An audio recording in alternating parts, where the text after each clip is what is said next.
il n'y a que il n'y a que dans les dictatures militaires, il n'y a que les généraux non compatriotes, incompétents, qui sont incapables de faire une addition arithmétique la plus simple, tant en politique publique nationale, c'est-à-dire à l'intérieur d'un pays, ou encore pire dans les politiques internationales, hein, dans les relations internationales.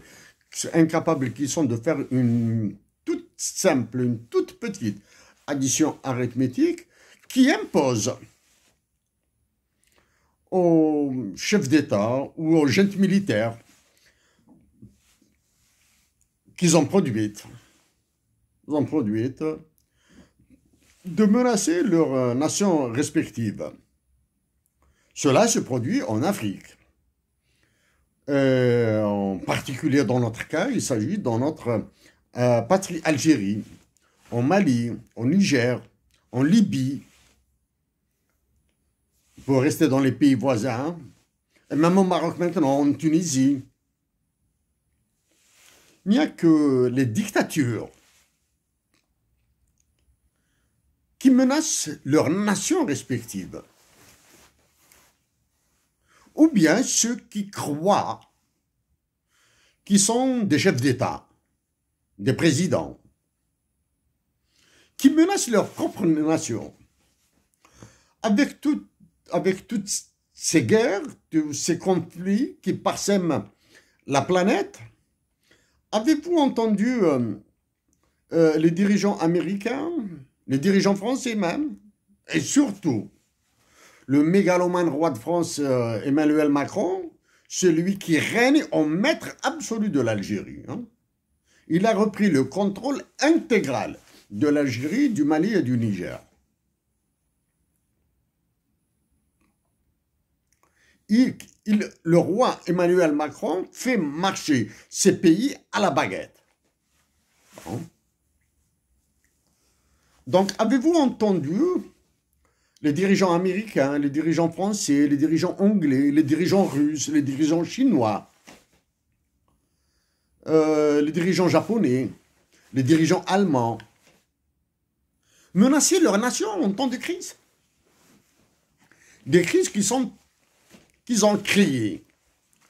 Les crises, les différentes crises en Algérie ont été créées par ces généraux, par celui qui se prend pour le président de la République. Maintenant, pressés comme ils sont, pressés au sens pressurisé, hein, la pression par Emmanuel Macron et le gouvernement fédéral américain. D'un côté, ça c'est pour les relations internationales interétatiques, et d'un autre côté par le FMI et la Banque mondiale pour ce qui est du massacre économique qu'ils doivent exécuter, sont pressés. Donc, les généraux algériens et la conciergerie de Macron, qui est le Moradia, menacent les Algériens, la nation algérienne. La nation algérienne dans toute sa composition. Hein. La majorité se trouve en Algérie même. La minorité se trouve éparpillée un peu partout sur la planète Terre.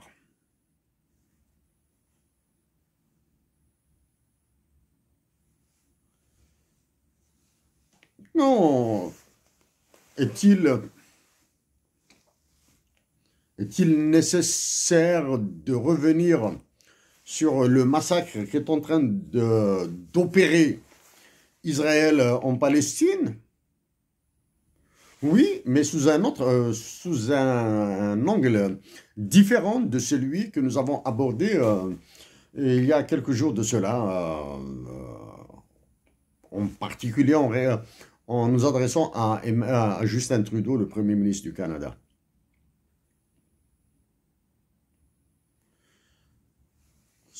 En étant lucide, en étant logique, en croyant ses yeux, en croyant ses oreilles, etc. Ce sont les citoyens des pays occidentaux, ce sont les citoyens des démocraties, même si elles sont chancelantes, qui défendent mieux, qui défendent plus la nation palestinienne qui souffre par les décisions conduites par un chef de gouvernement, un terroriste, Benjamin Netanyahu. En plus d'être lui-même un terroriste, nous le qualifions ainsi parce qu'il a qualifié les révolutionnaires algériens de terroristes dans le livre qu'il a écrit.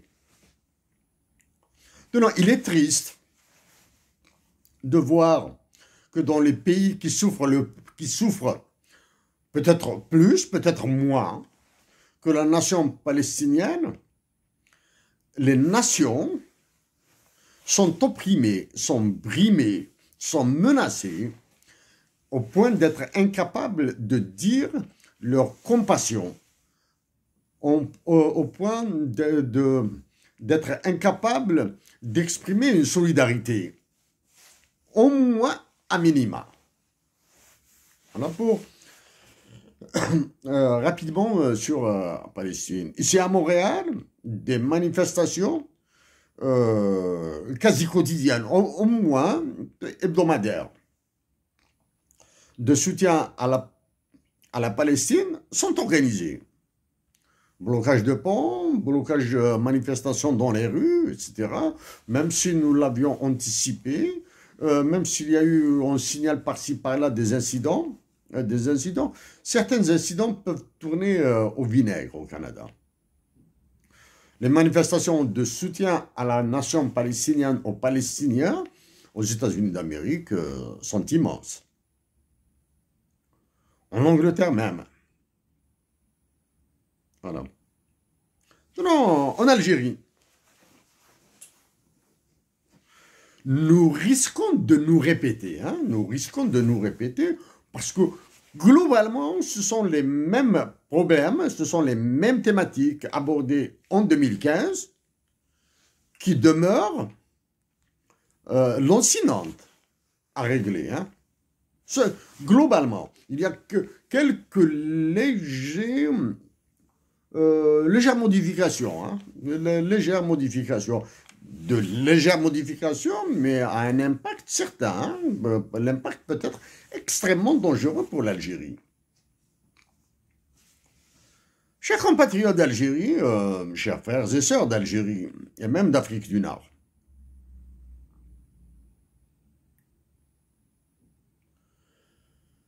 le pessimisme nous offusque. En continuant avec ce même état-major, prétendu état-major de l'armée algérienne, complètement contrôlé par Macron et maintenant par le président des États-Unis d'Amérique pour les relations internationales à travers la personne d'Anthony Blinken. Tout ce qui est diplomatie, c'est Anthony Blinken, la figure visible. Pour l'État profond, les néocons et les lobbies pro-sionistes, que nous différencions des lobbies juifs, des lobbies sionistes. Donc c'est Anthony Blinken qui est formellement, du moins informellement, le président des États-Unis d'Amérique à l'étranger. La vice-présidente des États-Unis d'Amérique est absente. Bref, passons maintenant. En Algérie.